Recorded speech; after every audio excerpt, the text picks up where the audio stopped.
kati tusombe oluwa abajasi bali obipakise mwekazike byaibini kayinja tosajja tulwala mudwalire esambya Saro Kayinja kati bamusiibula dda waka yanga Esther yangambye okuweereza eyange gyokuweereza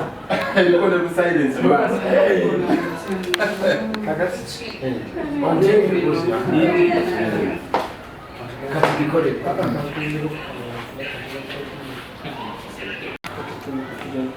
bannange njagala kwebaza ennyo management ya CBS bakama bange mwebale okunfaako ennyo management ya CBS mwebalire ddala byonna bye munkoledde okuva lwe navujja wano okutuuka lwe bansiibudde okuva mu ddwaliro wano ensambya bwe mbadde siyinza kumenya kino oba kiri naye nsaba CBS nyinza kugamba bugambye nti ebeewo kubanga nayo embeereddewo nnyo olwatuuka wano mu ddwaliro be bansindika mu kagaali nali sikyasobola kutambula mukulu Alex Isubuga n'omukulu Saulo Katumba be bansindika mu kagaali ne bantuusiza ddala mu woodi ne banjalira okutuukira ddala okulaba nti ntuukira ddala ku kitanda naye okwebaza kwange eri abakozi bannange aba CBS mwebale nnyo munnambudde buli omu mu ngeri ye asobodde okunziruukirira mwebale nnyo mwebalire ddala mu kiseera kino embeera yange teri mbi nnyo okusinziira nga bwennajjira era abasawo bampadde amagezi njanga kudda emirundi ebiri mu ddwaliro lino ngenda w'abakugu abakola ku physiotherapy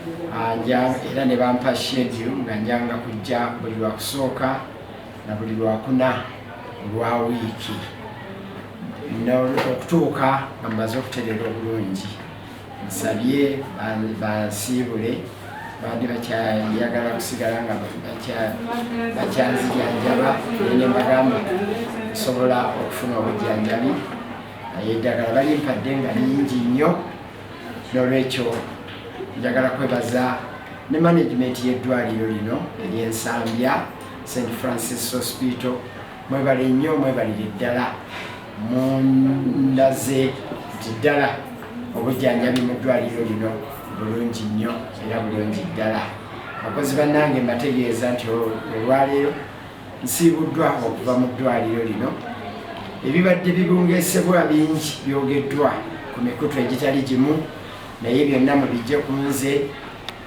bonna abanyambye nnyinza obutaboogera bonna kubamalayo naye ku lwange nebaza nnyo management ya CBS mwebale nnyo bakama bange bakozi bannange omulimu ogwo gwe mukoze n'abalala bakoze ddala kyonna ekisoboka okulaba nti obulamu bwange babuze engulu timbeerawo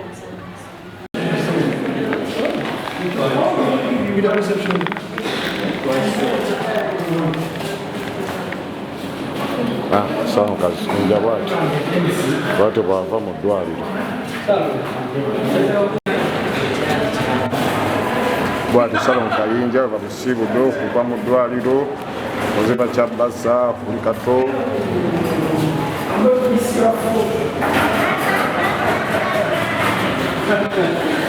bwati bwali siibuli ddwaliro mpola mpola nga gyagenda akolera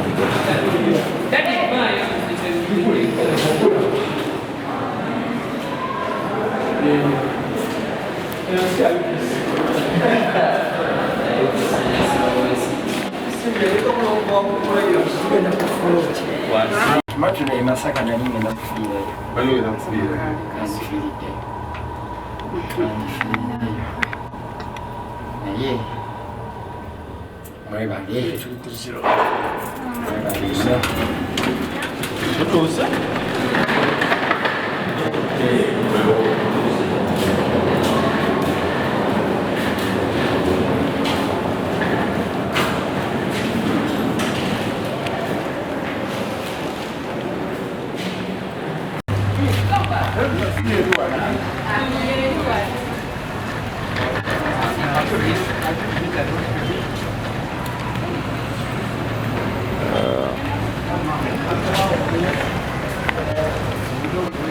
Mukwateko.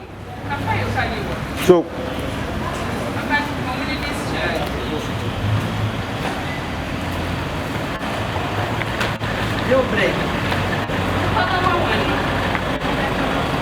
bwatu Salongo Kayinja olwo asiibuddwa ava mu ddwaliro ali bali kumusabira mbeera bwetobeere.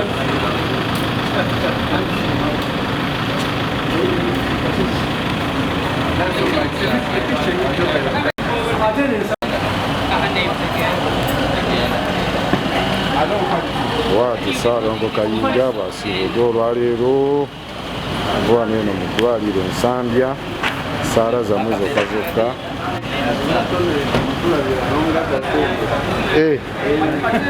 Obubaka busindike.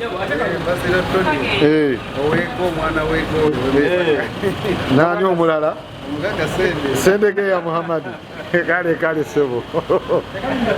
Wazira Tonde Mugaga Sende afanda abatumidde nko nnyo. Era obubaka bamubujja. Era bubatuuseeko.